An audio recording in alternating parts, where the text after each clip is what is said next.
So many sponsors still treat clinical trial imaging as like a downstream data, not as a protocol critical behavior. What needs to change in how they design and execute clinical trials and their study operations? No, we see that quite often, unfortunately, that imaging is seen as just a data collection, whereas oftentimes, particularly in oncology, but in other areas, it's a primary endpoint. It should be treated as such. That means it has to be considered in the protocol. That means it has to be considered in the charter.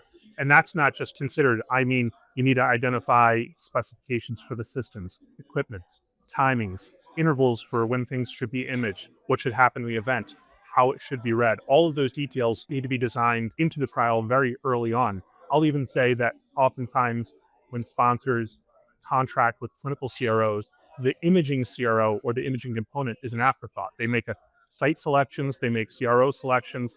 Then months after that, they're like, okay, now let's pick an imaging CRO.